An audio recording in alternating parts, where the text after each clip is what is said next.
Book TV continues now on C-SPAN 2, television for serious readers. Up next on Book TV's Afterwards, Anuradha Bhagwati reflects on her time in the Marine Corps and her efforts to overturn the ban on women in combat. She's interviewed by retired Marine Corps officer Kate Germano, author of Fight Like a Girl.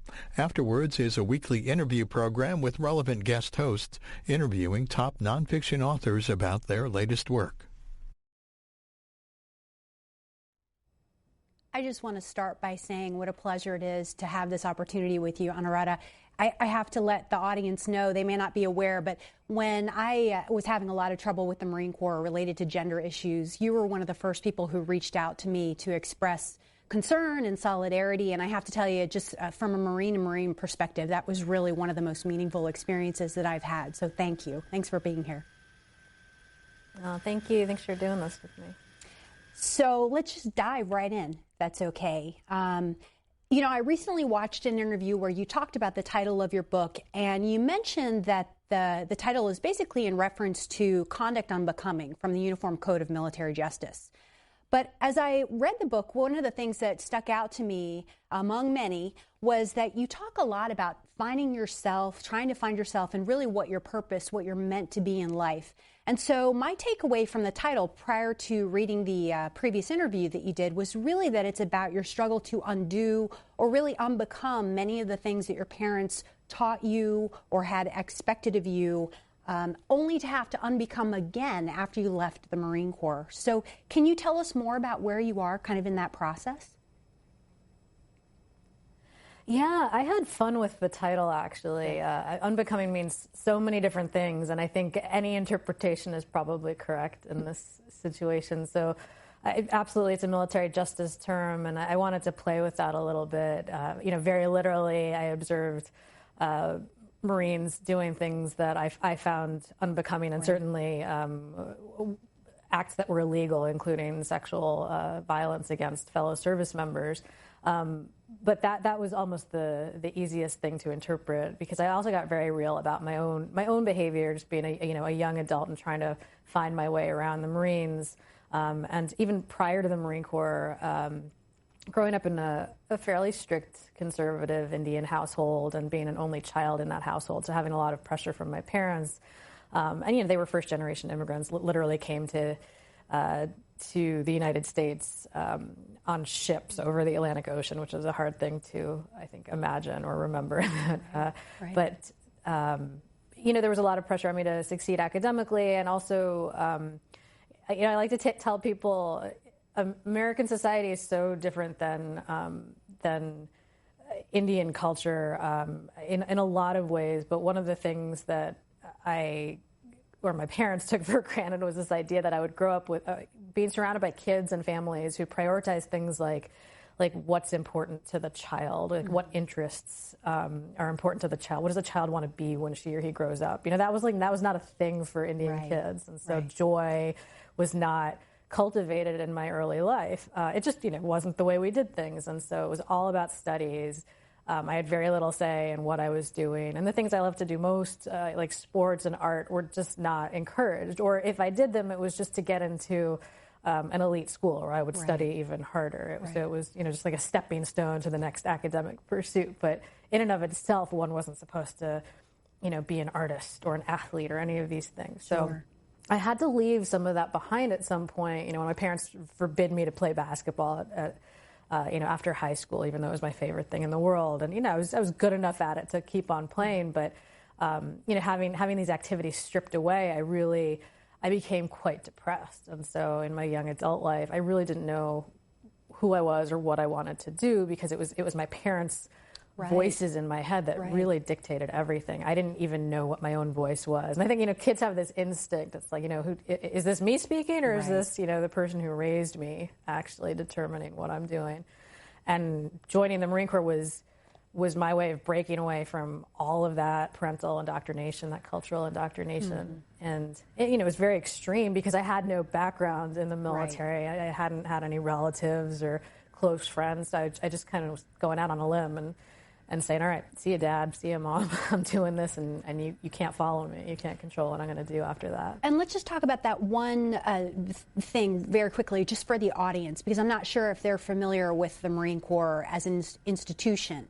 So the United States, most people aren't aware that the Marine Corps is the smallest branch of the service. But in addition to being the smallest branch of the service, it's the service with the fewest women. And so I'd like to get your thoughts. You know, we talk a lot about intersectionality as part of the Me Too movement, and your story is obviously a brilliant representation of what it's like not only to be a woman in such a minority population in a very testosterone-driven organization, but you're also a woman of color, you are also bisexual, and this is all in an environment where no form of diversity is really overtly seen as a positive for the institution. One of the things that I'm always struck by is how the Marine Corps really denies any form of gender as a positive. In fact, there was a poster that was recently produced that has a photo of a female Marine. You've probably seen it, but the slogan is essentially, there are no female Marines, just Marines. And it's like, well, that's not really true. And why can't I be a female Marine and compete and be seen as equal? So one of the things that you write about that struck me right off the bat, because we have a very shared experience, is that you observe early on that the Marine Corps view of equality is really based on a false premise. And there are a lot of female Marines who have fallen into the trap of thinking, we do everything the men do, but the reality is you saw firsthand right off the bat that that wasn't really true. We didn't run to the same standards, we didn't do pull-ups, and so I'd like to read an excerpt from the book just to set the stage for this part of the discussion, if that's okay. So you write that I eventually came to know the flexed arm hang, which was part of the physical fitness test for women Marines until recently. It wasn't a test of strength, but it was a glaring symbol that separated women from the hardworking men who made up the real Marine Corps. It was a way to quietly integrate women into the Marines without actually letting us dream big. It was just one of the many humiliations that bonded all women in the Corps. Can you talk about your experience and how that sort of shaped your perceptions of gender when you joined?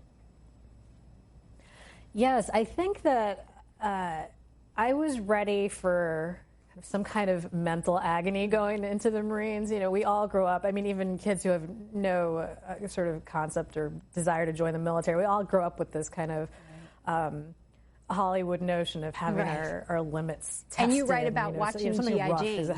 Right. Yeah, you know, I saw all the movies, and G.I. Jane was the formative one for me, of course, because Demi Moore was doing something at the time that was unthinkable, joining the Navy SEALs. And so, but yeah, joining the Marine Corps, I expected to be treated the same, and it was very odd not to be treated like the guys. And so we were in we were in a segregated platoon of women trained by female drill instructors. Mm-hmm. And I think if the training had been the exact same, I might not have cared as much. I think people oftentimes forget, days or weeks of officer candidate school or boot camp because it's just a haze of yelling and running and doing so much on so little sleep that it goes by pretty fast for some of us. But I think the double physical standards were the thing that bothered me the most. And there was also, you alluded to this passage, or you read this passage in which the flexed arm hang for women in the Marines was really, it was so humiliating for me because I could do pull-ups, and like all women could do pull-ups if we all trained to do pull-ups. It's just a matter of getting on the bar and training over time. I don't know a single person who has not been able to do that, who's been able-bodied.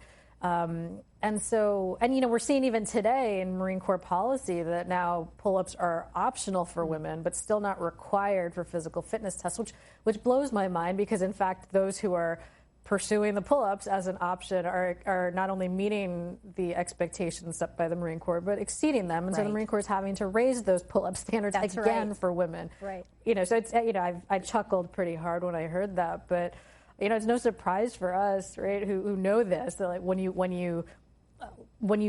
make the institution a meritocracy when actually standards are the same for men and women. Women will absolutely meet the standards. And it works better for everyone. There's no resentment among men. In fact, there's a healthy competition, and everyone excels. And so the other thing that shocked me going through officer candidate school in those first few weeks of training was the double standard, not just in physical fitness terms, but kind of in cultural terms. And so, there's separate hair regulations for women. There's, I think I described it in my book as an America's Next Top Model scenario where, women would wake up an extra hour or more to do their hair according to Marine Corps regulations, which struck me as just, absurd.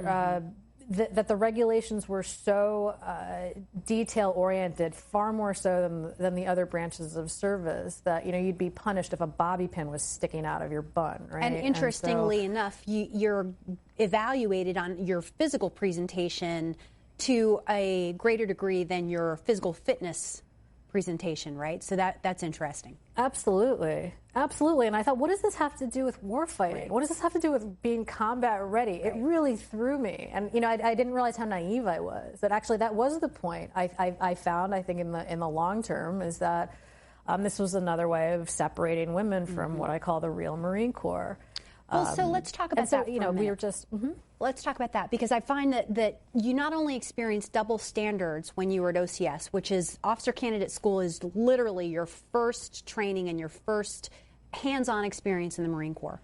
So you not only observe these double standards, but then you observe the really interesting predicament of women Marines and women candidates who are falling right into that trap. So not a lot of concern being demonstrated by a lot of the female Marines or female candidates that you're training with about having these double standards.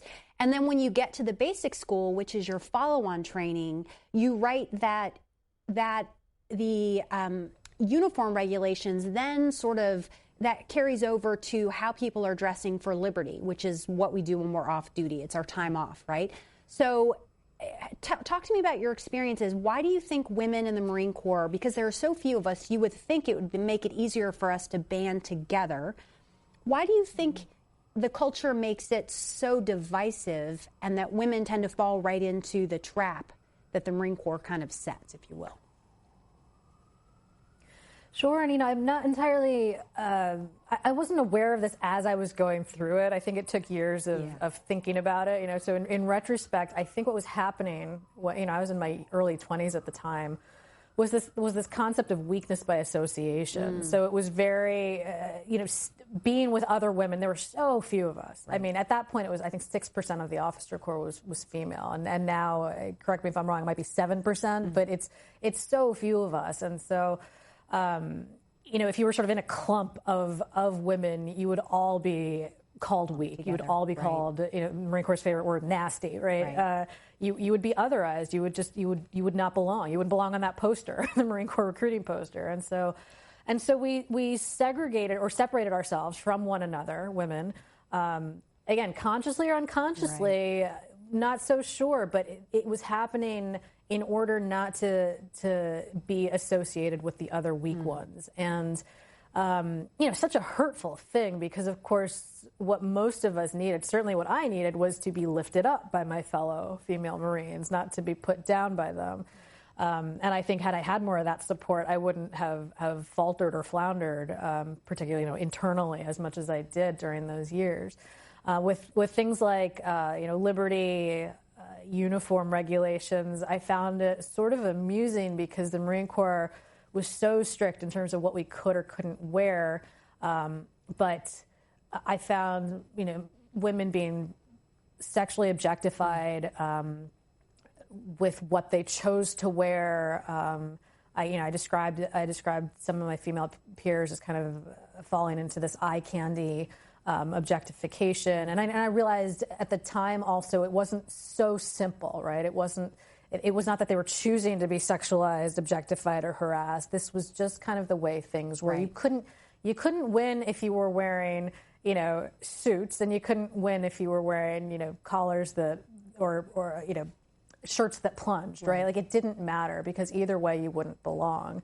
So I had a roommate. I write a chapter in which a roommate of mine, we were all asleep. It was late one night, and one of the guys down the hall, he was very drunk, very big guy, and he barged in through the door, crawled into bed with my roommate, and probably would have assaulted her. And it was a very surreal scene because the three of us, there were four of us to a room. We were lying in bed in our different bunks, and I was the only one who was awake. And asking my roommate, "Are you okay?" Knowing full well she's probably not okay. There's a ginormous guy in her bed, and she kept on telling me, "Yeah, I'm okay. I got this. So giving her that agency to deal with this drunken, predatory man in her bed, she finally got him out, but we never talked about it after that. And she just kind of rolls her eyes, right? She just kind of rolls her eyes as Absolutely. if that's something that should be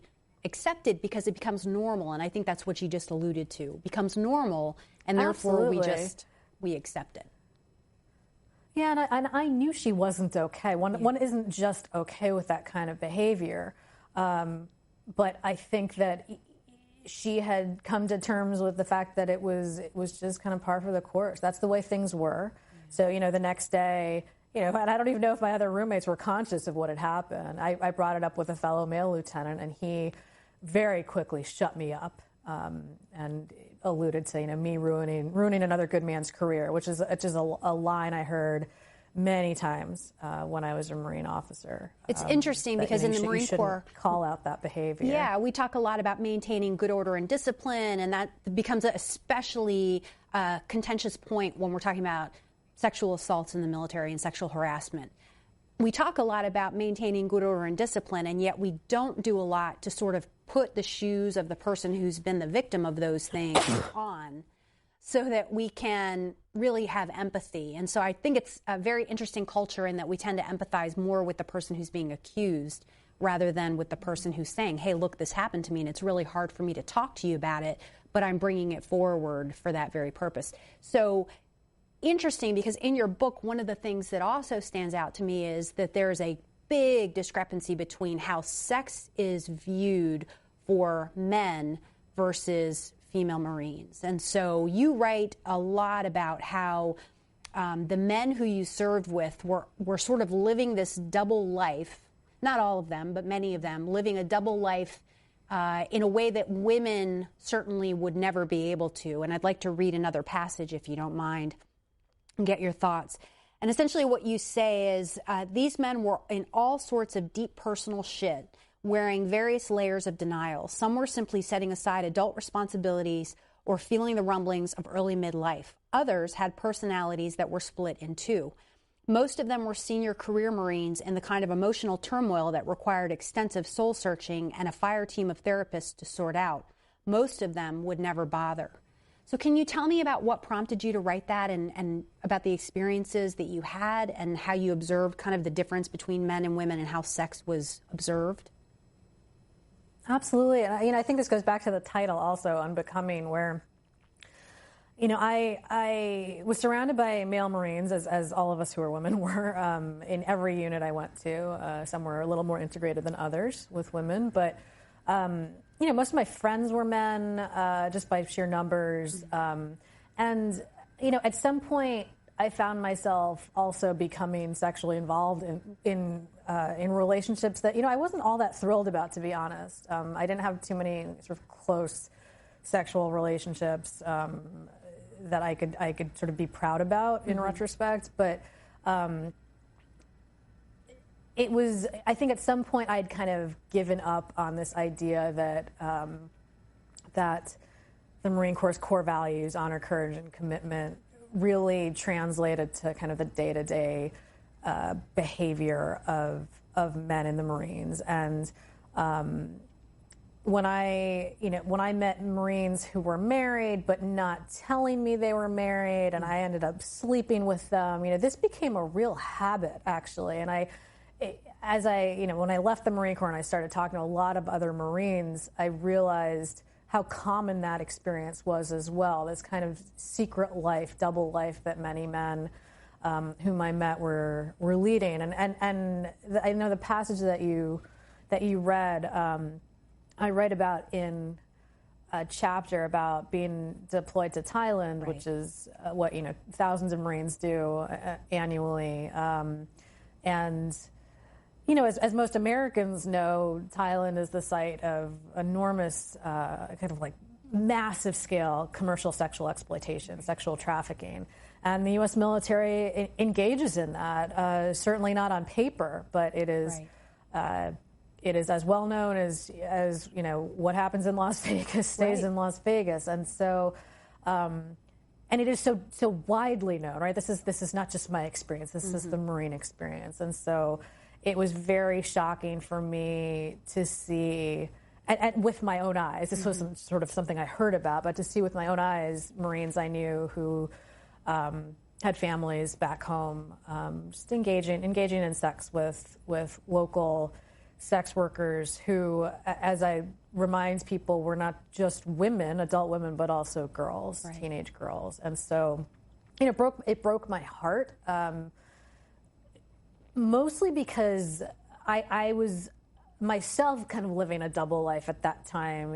I wasn't sure, do I identify more with the Marine men who are doing this stuff, or do I identify more with the women and girls in Thailand who I see being exploited in this, again, massive scale economic exploitation. And so there was a huge disconnect for me at that point. I felt like very much that my kind of my internal compass was breaking, my moral compass. And while my sort of participation in that world of trafficking was as an observer, I still felt very responsible, right, and guilty in, right, some sense for wearing the uniform and seeing night after night just thousands of Marines and sailors engaging in this harmful activity and not realizing how they were contributing to harming other human beings. And not only harmful activity, but an activity that for a lot of men is viewed as sort of a rite of passage.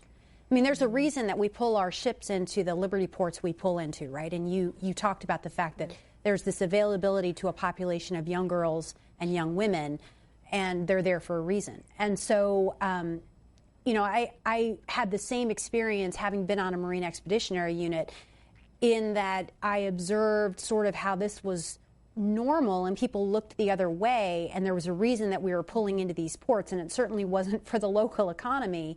But I also observed how in the Marine Corps in particular, the most conservative of all of the military branches, that sex is used as a way to prop up sort of this hyper-masculine identity that Marines have, male Marines have, but at the same time, it's used as a form of shame. It's used to specifically shame female Marines to conform to these artificial standards. And so I was crushed when I was reading your book, because you talk a lot about this sort of self-driven, sex-driven self-hatred that you experienced, while the men around you are just sort of blissfully ignorant of any of that, and they never had to deal with that sort of experience. And then that sort of propels you to have these other experiences where you're struggling with that moral compass. So can you talk to me about your perceptions about how sex is used kind of as a weapon against female Marines and how you perceive that? Mm-hmm. Yeah, and this is where it becomes very personal, because I walked away from 5 years in the Marine Corps with a lot of sexual shame, and that's not something that I was entirely conscious of growing up with. I love how you describe that predicament that women in the Marine Corps are in. I was so, in terms of my self-scrutiny, it was so intense, right? I mean, yes, men were doing any number of things, married or single, right? They were free to sort of explore the limits of their manhood and their sexuality, whatever that meant to them, or whatever the society was telling them. For me, if I, had one moral transgression, if I experimented in any way, it wasn't just, the Marine Corps that shamed me. I personally shamed myself. Like, I felt so guilty. And so, there was a double standard in terms of that self-analysis and self-hatred as well. And I struggled to figure out sort of what was the right thing to do in this situation. And, I was a single person.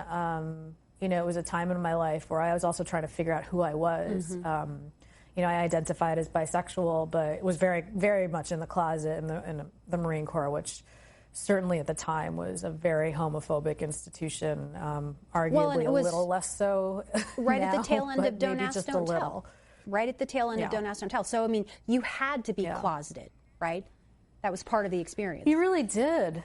Yeah, and I remember as a junior officer, as a lieutenant and a captain, I looked the other way when there were Marines in my own units who were, very clearly gay or bisexual, and because it didn't matter to me. I didn't want to enforce an unjust policy. That's just not how I operated. I thought it was an absurd policy that contributed to a lack of good order and discipline, and wanted to encourage everyone to be welcome, right?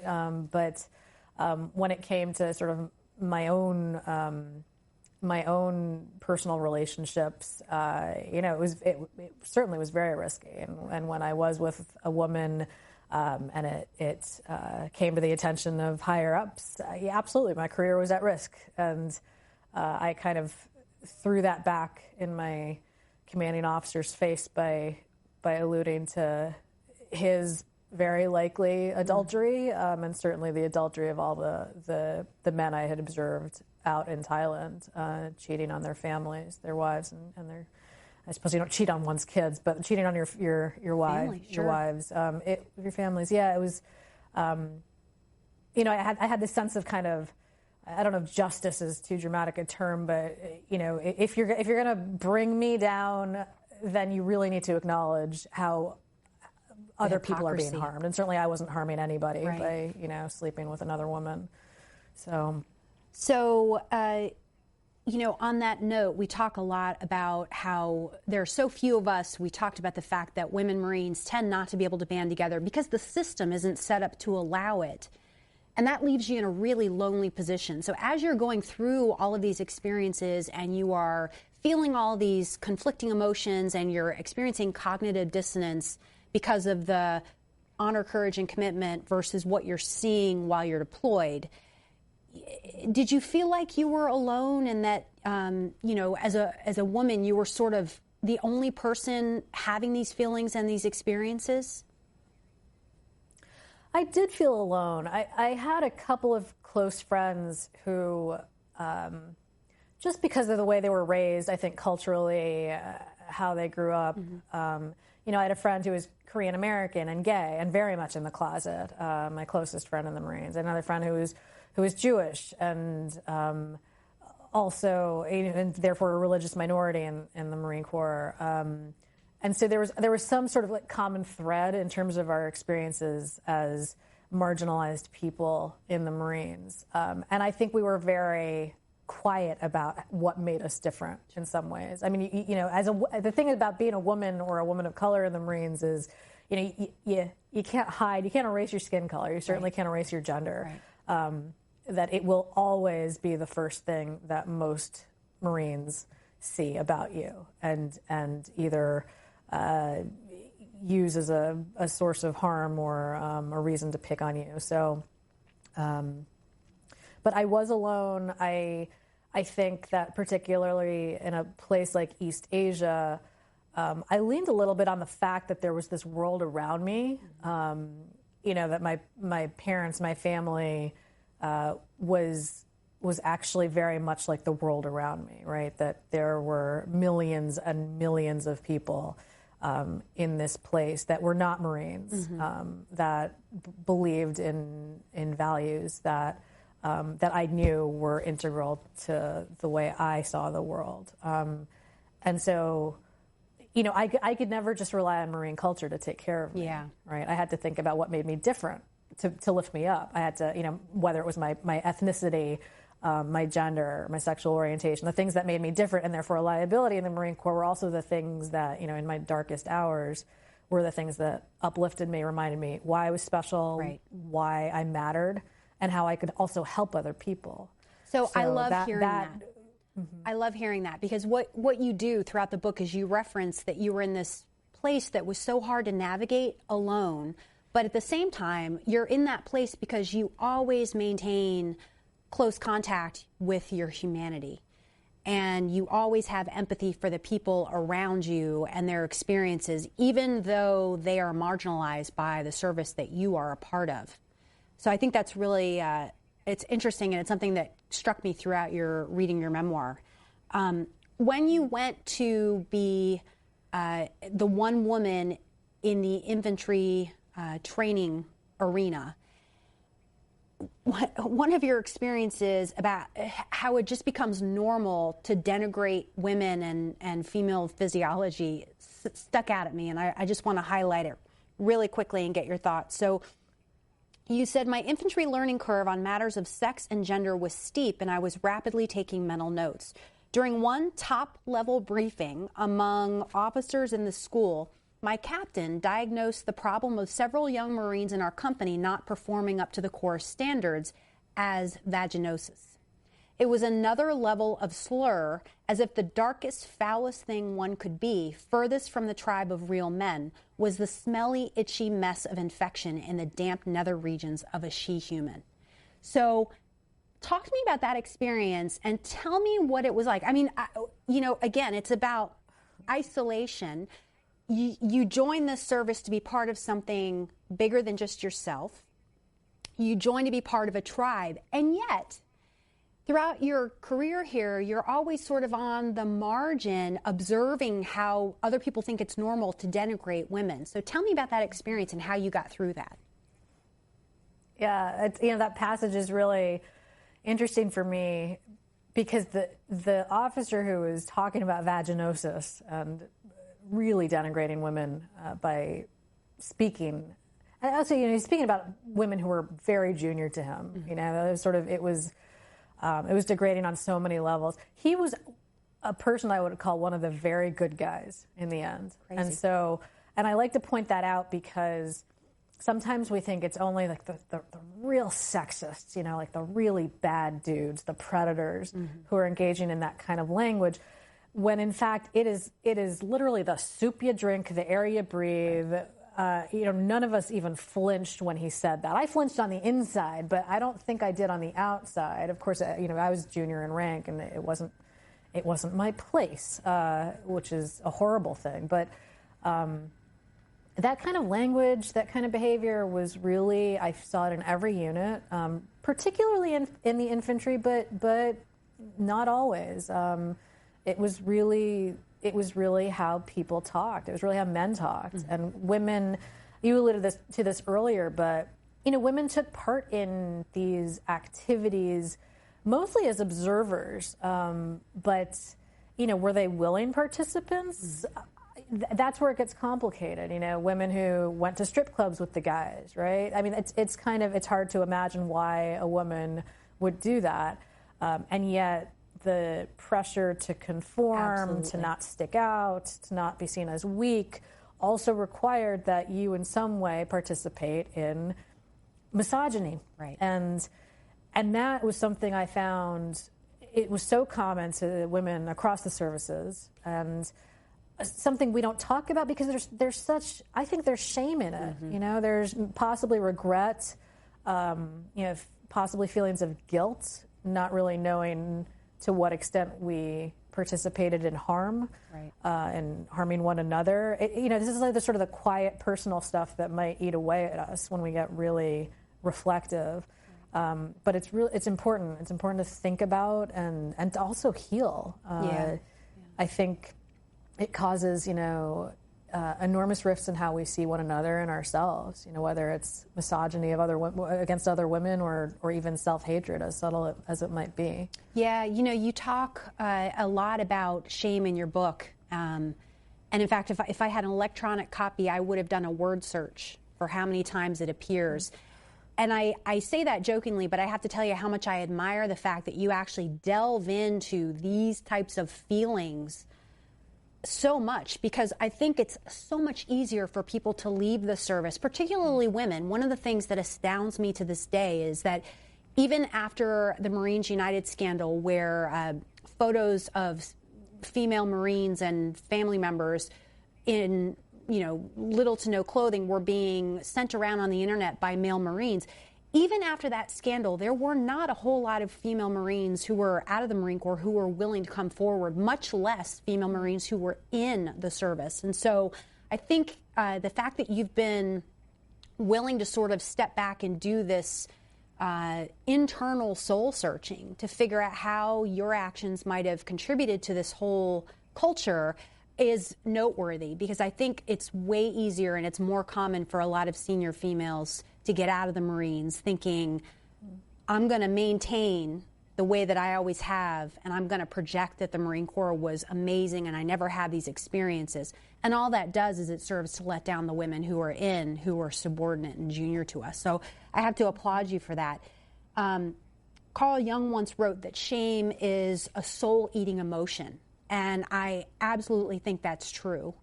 But I wanted to get your thoughts as you think about your veteran experience. Tell me about what it was like to sort of move from active duty, dealing with these struggles and these challenges and this internal soul searching, to then getting out and wanting to be part of the veteran community and still dealing with the same culture. Can you talk about that a little bit?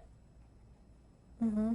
Yeah, I think, first I just wanted to respond to all your observations on shame. I think that it was important for me to do the hard work of exploring what I had felt during those years. And it took, I didn't write this the day I got out of the Marine Corps. I wouldn't have been able to, because I was filled with so much shame and also so much rage, and not able to understand why I felt those things. Right. If I could even acknowledge them. I don't think I could even put words to those feelings at the time. They were so strong and overwhelming. But when I was writing, a decade later, about these feelings, it felt really important to come clean, in a sense. Mm-hmm. Not that I needed to confess to anybody else. I needed to confess to myself, and not in a sort of self-flagellating way, but that this is the experience I had. And I knew on some level, it was an instinctual thing, that this experience was not entirely a unique one. That's right. That the silence among women who are serving is a very common life experience. That it is not just a coping tool, but a survival mechanism. And so, if I could begin to talk about some of the most private things that had happened to me, that I had engaged in, that I was still carrying. I was carrying the weight, the shame of that for so many years. And it occurred to me very recently, even in the last 6 months or so, that I don't need to carry that shame anymore. Right. It is not my shame to carry. Right. It is not my shame to carry. Shame is mostly inflicted upon us by others. Absolutely. In power. Yes. Right. And so I needed to work on that. It took me about 10 or 15 years, since my first day in the Marines, to finally let some of that weight go. Mm-hmm.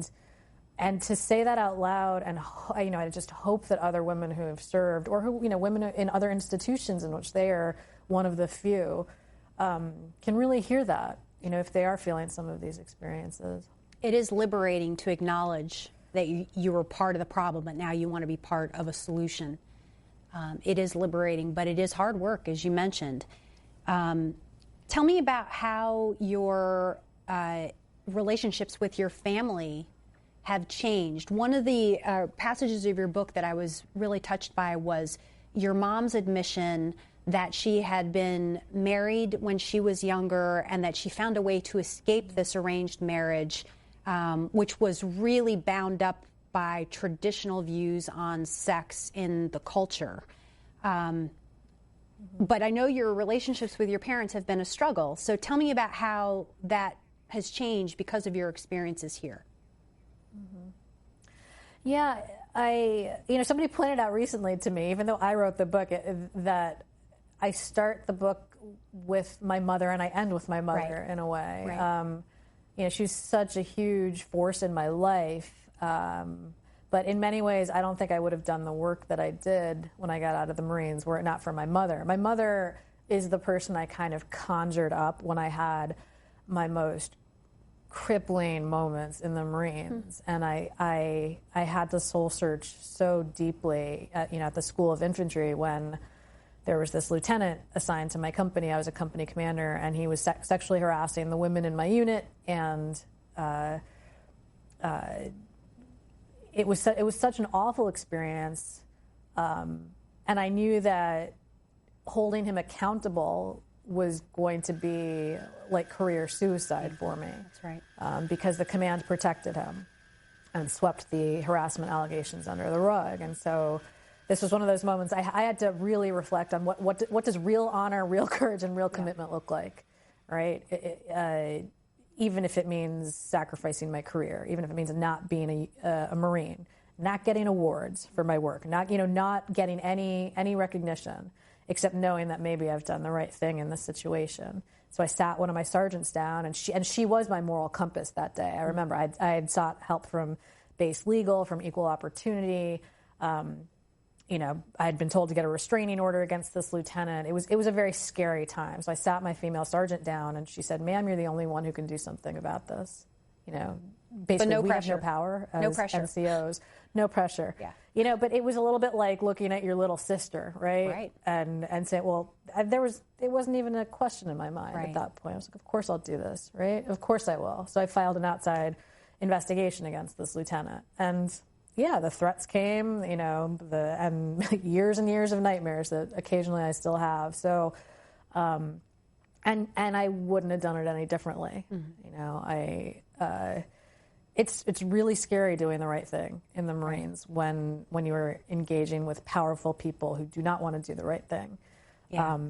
But that's when I again conjured up my mother. Like my mother, I literally said she did not raise me to put up with this BS, right? And my mother had been through so many trials herself.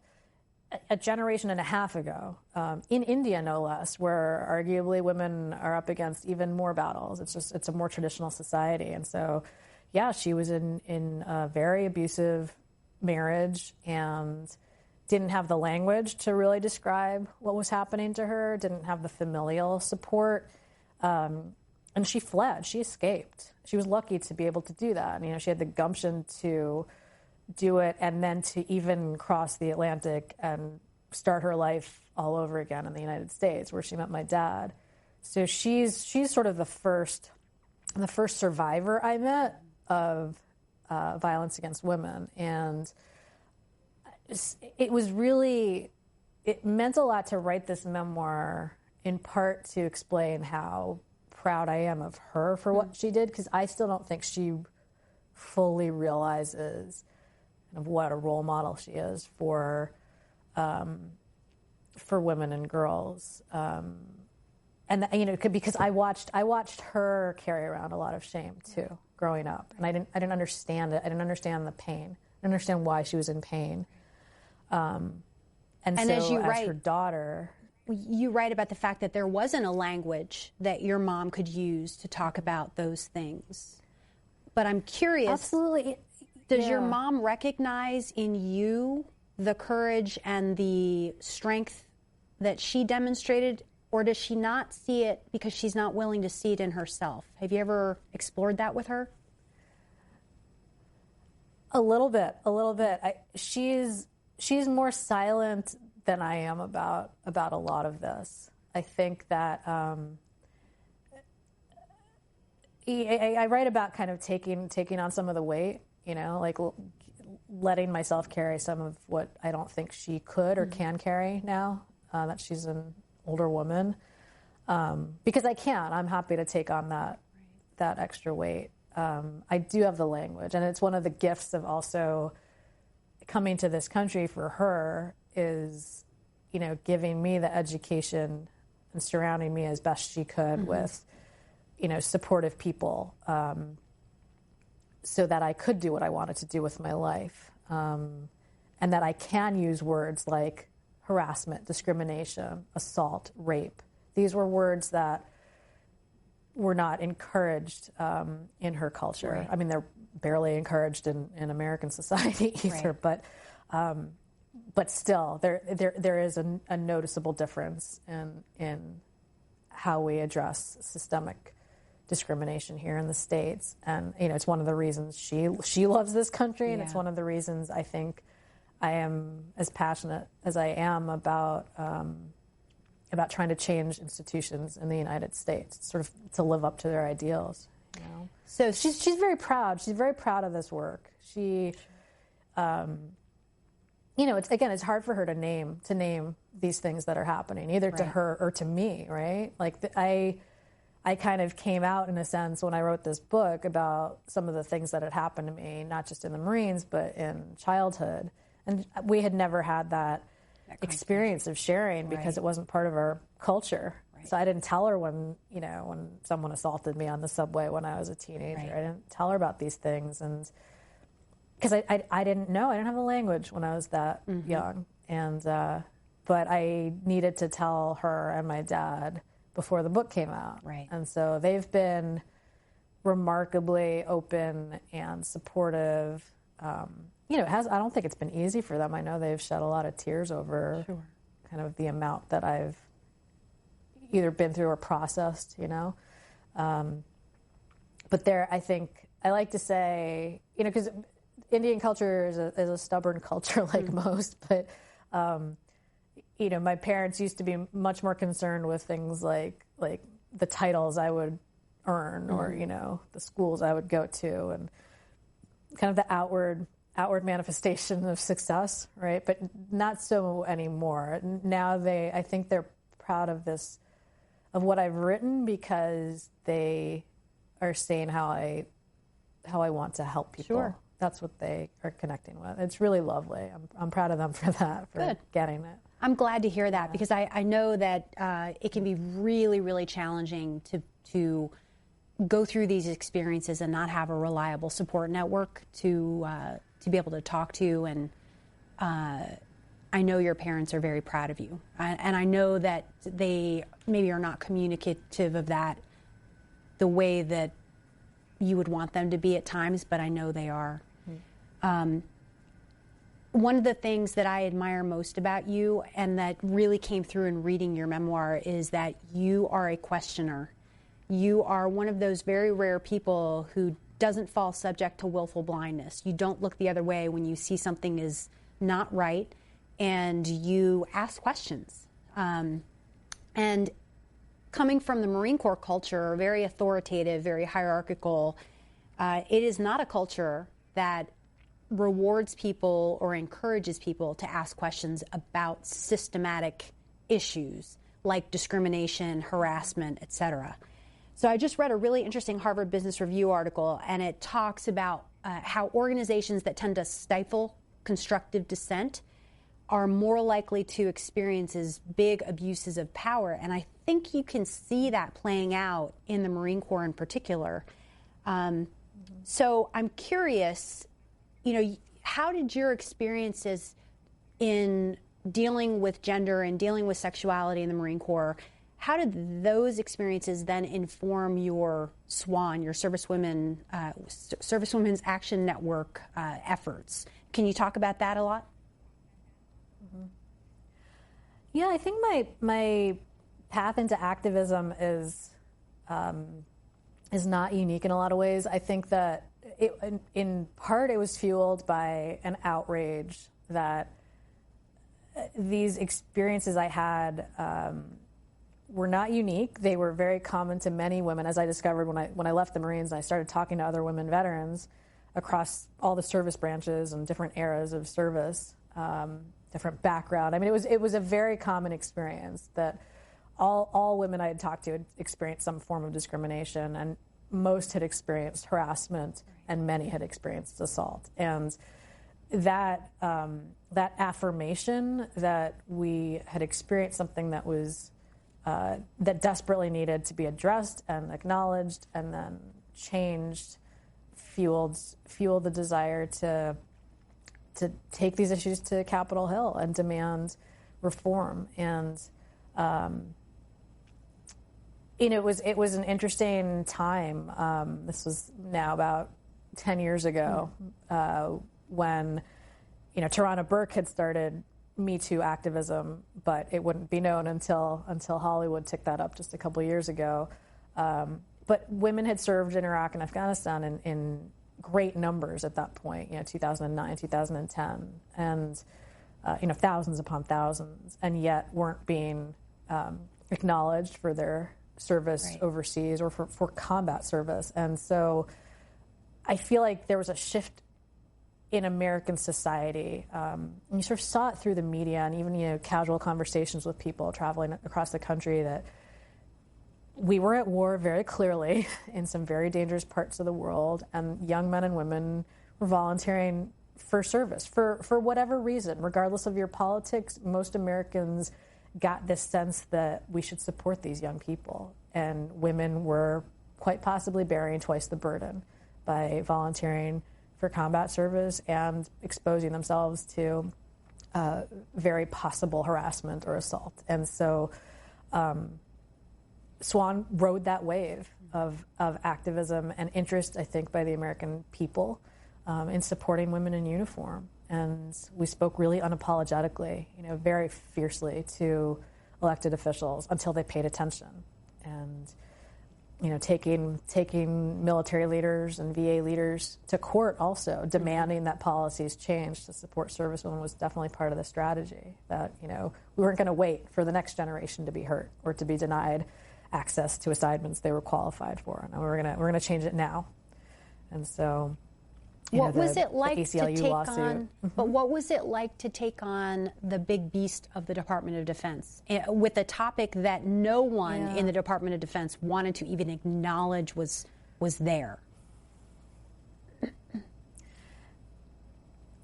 What was it like? I mean, it's surreal, I suppose. It was, survivors had been coming out of the woodwork, stepping forward, testifying before committees on the Hill for decades. I remember being a teenager, a young adult, when Tailhook happened. That was kind of my first consciousness of this thing called sexual assault in the military.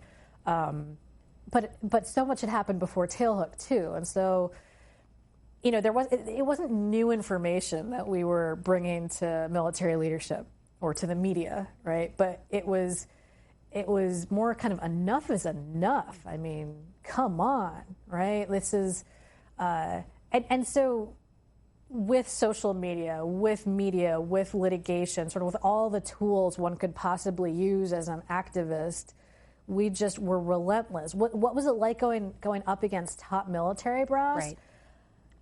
I mean, it was,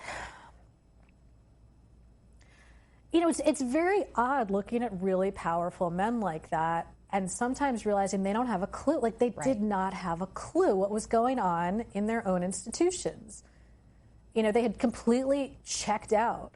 And these are brilliant war fighters. These are men who have been responsible for, commanding and protecting troops on the battlefield for decades. But let me ask you, let's focus on that one thing for just a second, because I think that's a really important point. We talked earlier about how it is really difficult for people to acknowledge how they contribute to a systemic denigration of a people, right?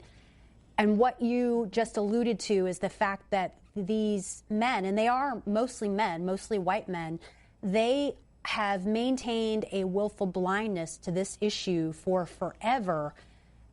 But in having to really come up with a solution to fix the problem, that would require them to look within to see how they had either been so blind as to not wanting to see what was happening, or they contributed themselves to the problem. So I think that's a really interesting point to make, just because we still haven't fixed the problem with harassment, retaliation, and assault in the military. Yeah. I mean, I don't know if you share this experience, but I feel like officers in the military have been kind of inculcated with this idea that,